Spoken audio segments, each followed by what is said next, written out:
نہیں جانتے جب تک خداوند خود نہ سمجھائے۔ یہ مثال میں نے اس لیے دی ہے، مسیح کی بات بتائی ہے کہ اگر کبھی کوئی بات نہیں سمجھ آتی تو دعا کرے، خداوند سمجھائے گا، کیونکہ باتیں مشکل ہیں۔ تو پھر یہ بھی کہتا ہے مسیح خداوند یوحنا کی انجیل کے 3 باب میں ہی آخری پیرے میں، جو اوپر سے آتا ہے وہ سب سے اوپر ہے، جو زمین سے ہے زمین ہی سے ہے اور زمین ہی کی کہتا ہے، جو آسمان پر سے آتا ہے وہ سب سے اوپر ہے، اس نے جو دیکھا اور سنا اس کی گواہی دیتا ہے۔ آمین۔ مطلب یہ ہے کہ بہت سارے انبیاء بھی اور بہت سارے لوگ دوسرے زمین سے پیدا ہوئے زمین ہی کی زیادہ تر باتیں کرتے ہیں اور کہتے ہیں اور سمجھتے ہیں۔ یہ بھی بالکل ٹھیک ہے، کیونکہ ہم زمین کی باتیں سمجھتے ہیں، اس لیے خدا نے مسیح کو بیٹا کہا ہے، کیونکہ ہم بیٹا سمجھتے ہیں، بیوی کو بھی سمجھتے ہیں، اور بیوی سے ہی بیٹا پیدا ہوتا ہے۔ اس لیے خدا دنیا میں یہی مثال دیتا ہے تاکہ ہم ذرا بہتر طور پہ سمجھ جائیں، کیونکہ خدا دلہن بھی اپنی کہتا ہے، بنی اسرائیل کو اس نے دلہن کہا، اپنی بیوی کہا۔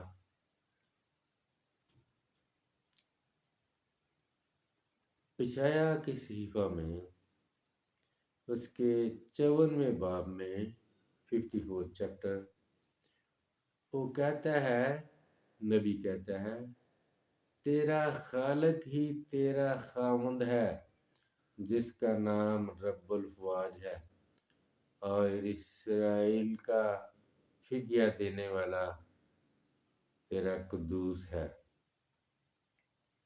یعنی کلیسیا کو، جو پرانی کلیسیا تھی بنی اسرائیل، اس کو خداوند کہتا ہے میری بیوی ہے، اور مسیح بھی کلیسیا کو دلہن کہتا ہے۔ 19ویں باب میں مکاشفہ میں ہم پڑھتے ہیں اور بہت ساری جگہوں پہ۔ یہ کیوں؟ کیونکہ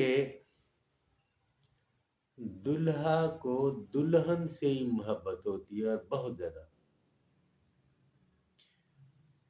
خدا نے باغ عدن میں جب ہمارے باپ کی کہانی ہم پڑھتے ہیں، باپ آدم کی، اس سے خطا ہوئی، اس کی باتیں بہت ساری ہمیشہ پڑھتے ہیں اور یاد کرتے رہیں گے، کیونکہ یہ باتیں خدا نے حضرت موسیٰ کو پہاڑ پر خود بتائیں اور سچی ہیں، ہم یقین رکھتے کہ سچی ہیں۔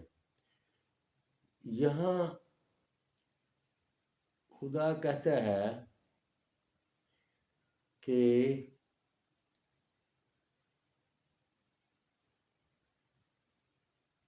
جسے خدا نے جوڑا اسے آدمی جدا نہ کرے، اور کہتا ہے کہ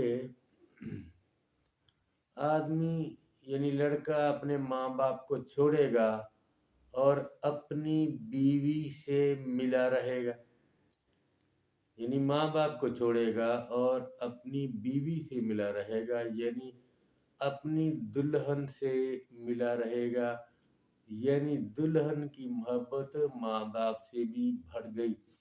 حالانکہ شریعت میں جو 10 احکام ملے، ان میں چوتھا حکم یہ ہے کہ تو اپنے ماں باپ کی عزت کر، اور یہ بھی ہے کہ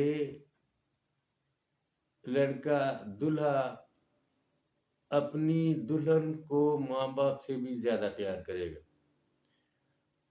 لڑکا اپنی ماں باپ کو چھوڑے گا اور اپنی بیوی سے ملا رہے گا، یعنی دلہا اپنے ماں باپ کو چھوڑے گا اور اپنی دلہن سے ملا رہے گا۔ یہ خدا کی بات ہے اور ایسا ہی ہے، اور ایسی مثالوں سے خدا ہمیں سمجھاتا ہے کہ جیسے